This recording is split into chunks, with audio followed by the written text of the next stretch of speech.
Welcome to the Premier League End of the Season Awards. These are the categories for the awards being given out today. It's been a great season. It's coming near the end. Let's get straight to it. The first award we're going to start with is a big boy. We're doing Player of the Season. Sammy, who do you think was Player of the Season? I mean, this has got to be unanimous. I mean, there's not really much else to say. Obliterating the goal record, debut season, 22 years old. There's only one name for it, Erling Haaland. I couldn't agree more. Erling Haaland is my Player of the Season as well. He's on what, 37, 36 goals and counting. But there's no stopping the machine. You know, he's starting to download the dribble package. Pep's downloading it right now. Croquette is on deck. He's just unstoppable. I think it was honestly like a runaway for this season. So yeah, I mean, you can't break the goal record and not win Player of the Year, so it's got to be him. And they're about to win the league, so I mean, it's only right. Yeah. So moving on.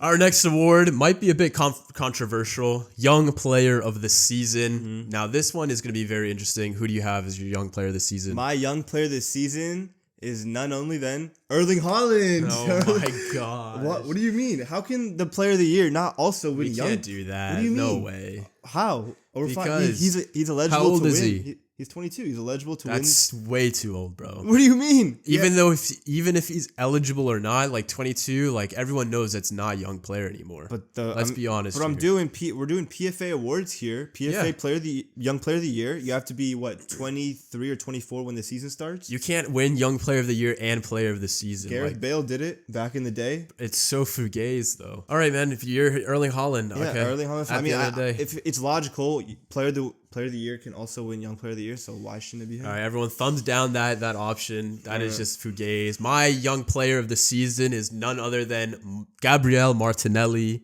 age 21 years of age.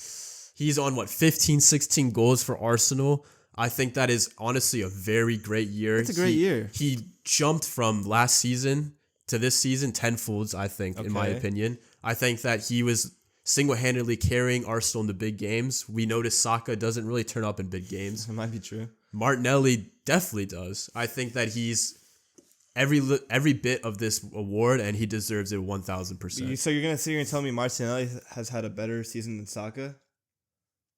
Yeah, I'd say so, 100%. Saka was on penalties as well. Let's keep that all right, real. But not everything's goals and assists though. No, I understand that, but it plays a huge part in my opinion. Martinelli, all right, Young Player of the Year. Wait, hold on. You think Saka had a better season? I think Saka had a better season, yeah, overall. Interesting.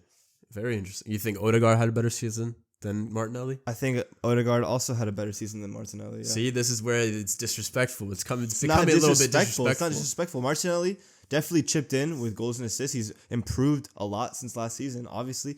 But I think that in the crucial moments when Arsenal really needed some variety, I don't think Martinelli offered that. I think if you were to ask Arsenal fans who is their weakest link in the front three, it would be Martinelli. See, I disagree. I think Saka is just the star boy of the team, so he's just automatically put aside. The real people know that Martinelli was the Young Player of the Season. I mean, let me know in the comments below if Erling Haaland is an invalid pick, but we can move on. Our third category is Moment of the Season. It's been a long season. It's been a great one. We've had plenty of big moments to talk about. What moment have you gone for? Listen, like you said, there was a lot to choose from. I had to re-rack my brain, but when picking this moment, I had to, decide, was this a great game? Was it pivotal? Where in the point of the game was it? And it had to be the Jorginho shot from long range against Aston Villa to finally keep them up from not losing. Of the season? 100%. That game was absolutely wild. It was wild, but in the end, in the grand scheme of things, did it mean anything? Did it mean anything really? At that point of the season, it meant a lot. It did at that point. They hadn't lost a single goal. They hadn't lost a single game up until that point. What are you talking about? You love fake stats. you telling me Arsenal were undefeated before that Villa game? I swear they were. Oh, okay, they had lost one game against United. Nonetheless, it was an incredible game. You can't deny that. That game was absolutely incredible. Last minute, Hail Mary Jorginho coming on one of his first games, transferring from Chelsea to Arsenal. A lot of fans thought it was Agent Jorginho up until that point. That's just my moment of the season. It had to be.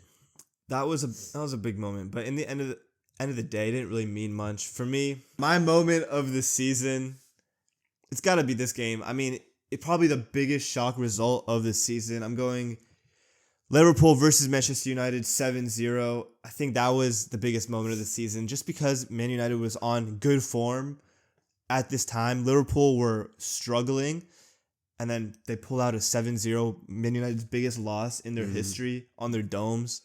Yeah, I mean, that's probably the moment of the season for me. In the end, it might even, cost Man United top 4. It could it could give Liverpool European football, so that those 3 points could be vital. That's my moment of the season. Yeah, it's not bad. Not bad. Not a bad moment. Next up, we've got a very big category. One of my probably favorites. I think my pick is going to be a juicy one. Manager of the season. What is your manager? This has got to be unanimous. I don't think it is. I'm going, that boy, Eddie Howe. It's got to be Eddie Howe. Okay. It's Eddie Howe every single day of the week. This guy brought Newcastle to solidify top 4 spot as of recording. He's solidified top 4. I mean, that's an unreal achievement.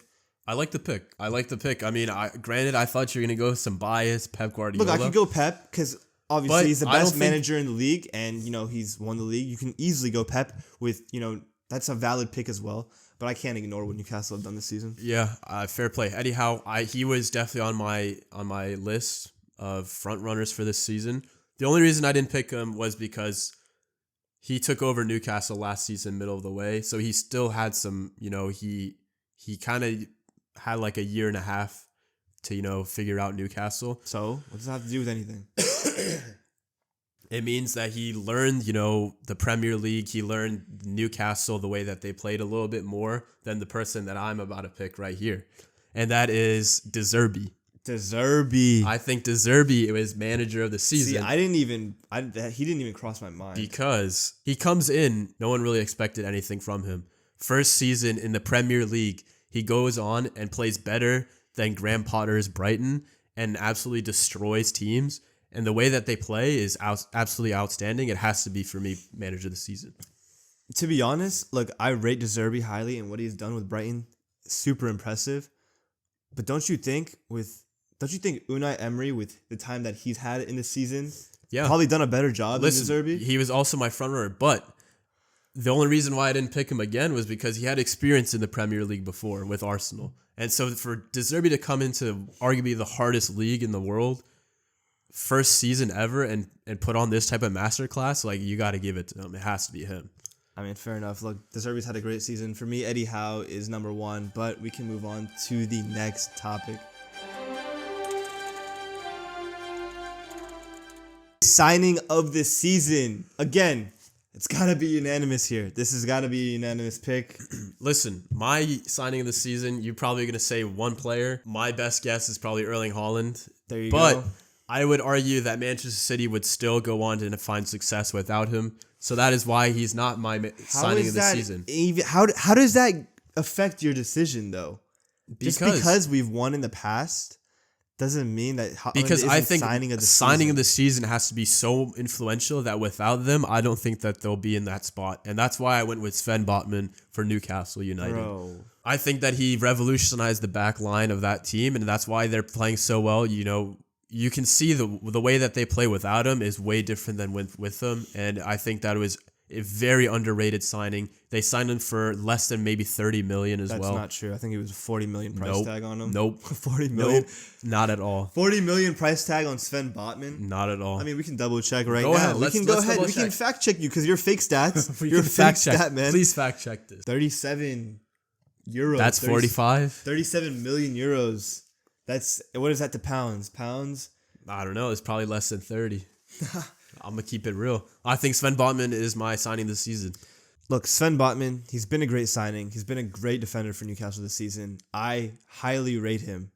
But I think Newcastle as a team, as a defense, is mainly down to the unit rather than one specific player. Dan Burns had an amazing season. Fabian Schär doing what he usually does. Trippier's been having an amazing season. Nick Pope, goalkeeper of the season probably. So Eddie Howe, my manager of the season. So I mean, I think that's the reason for Newcastle's success. Not necessarily Sven Botman. He's been a great signing, but Erling Haaland, this is his debut season. Same with Sven. Yeah, obviously. This is that. They're the Like, okay, Erling Haaland, first season coming in and shattering the goal record. Shattering it. It doesn't matter if, yes, Man City have had success in the past without him, with no striker at all even, but he's completely changed the team. Damn near, they're on a treble charge. I don't understand how this cannot be your signing of this season when he's exceeding all expectations possible. listen, he's got the numbers. The eye test. Does he have the eye test? Of course he does. Tap in merchant. I mean, I don't know. Maybe if he downloads the dribble package soon. He's already downloaded it. I don't know, but let us know if Haaland is your signing this season, because I don't think he is. So. Flop of the season. Very easy decision for me. I think it's very easy as well. What do you have? Based on the price tag, based on the current standing of this team, it's got to be Raheem Sterling. Oh my God. For Chelsea FC. Racismo, no? Not racist. How many? You're a Man City fan. How much did you guys sell him for? 50, 60 odd million? 40, 50, 50-ish. Yeah, something like that. How many goals does he have? He can't even hack the starting lineup anymore. Chelsea are in 11th place. He was supposed to be their marquee signing. He was supposed to carry them into, title contention. Let it be known they came third last season. What happened? Look. Flop. Raheem Straight Sterling, up flop. You cannot tell me he's not flopped. Of course he's flopped. He's flopped this season, yes. But, okay, let's put everything into context. He's a part of a dysfunctional Chelsea team who've brought in numerous new players. He doesn't know damn near most of the team. The only players he's probably familiar with are the English internationals. He signed for Tuchel, ended up playing for Potter, and now he's under Lampard. Like, what are you gonna? You gotta give the guys a break. Cut him some slack. Not for 50 mil. Not for 50 mil. You know who got signed for 50 mil and doesn't have a goal this season? Richarlison. This guy is the biggest flop of the season by far. I've never rated this Don. He's garbage in every single way possible. Most overrated, one of the most overrated players in the league. 50 million from Everton to Spurs just to drop a Donny. He's Donny, man, Richard. He dropped a donut in a Premier League season as a striker for one of the best teams in the league. No. That is a flop-een if I've ever seen one. Not at all. Raheem Sterling is a veteran in the Premier League. Okay. Champions League, he knows about Champions League. He knows about every single tournament that he's ever competed in. He's won numerous titles. He's a serial winner, quote unquote serial winner at City. Richarlison, not so much. Comes from Everton, almost gets relegated. He has to play under Harry Kane, who is the best striker in the league, which is that's his position. Let it be known. He's very experienced on the wing. Very experienced on the wing. I don't know about very experienced. That's not his position, though. Let's be honest. We We saw when he played his position in Brazil, he had an insane World Cup. Bro, we've seen him play striker so many times this season for Spurs. Zero goals. Zero. Donny, man. I'm telling you, Raheem Sterling is a bigger flop than Richarlison right now. That is, you cannot tell me he isn't. Get in the comments. Tell us who was a bigger flop, Raheem Sterling or Richarlison, because there's a massive disagreement right here. Next up, we've got most improved. Of course, this is another, could go either way. I don't really know who you're going to lean towards, but I guess I'll start it off. Yeah, go ahead. I think that this guy is probably not going to be in a lot of people's minds, and it's Andres Pereira.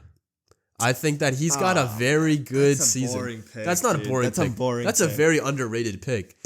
First of all, he came... You're an FPL merchant. No. He's got 4 goals, 6 assists as of right now at Fulham. Fulham are easily in the top half of the Premier League right now. Easily, they're 10th. So it's not I don't easily. even think they're 10th. They're 10th. I looked at the table today. Okay, well, they're easily 10th place because 11th is Chelsea. So let's be clear here. Andres Pereira was arguably, he could have got flop of the season 10 years in a row at Manchester United. I think that he was a promising kid, and he's revitalized his career at Fulham. I think that he's had a fantastic season, and you can't, disregard that type of season. he's passed the eye test for me as well. And honestly, I think that I think a top 6 club would definitely find use for him. No chance. No chance. No chance. We saw him at United. He was garbage. Look, I respect this season. He's had a pretty good season at Fulham. He's been one of the main providers for, the likes of Mitrovic, for example, at Fulham. He's had a good season, but that's his level. That's his level. Let's be real. That's his level. How are you going to say that's his level? That's his level. They play the same competition as the top 6. No. If you put him at, let's say he goes back to Manchester United. Not Man United. Why not? Put him at Brighton. Brighton. Okay. He doesn't wonders. Start at Brighton. Come on, man. He doesn't start at Brighton. He would start at Brighton. No, he would not. Put him at Manchester United. The guy doesn't even get it. He doesn't get into the team. He rides bench. He might even be back in the reserves. For me, most improved player, it's got to be Martin Odegaard. This guy, he was not bad. He's been elite this season.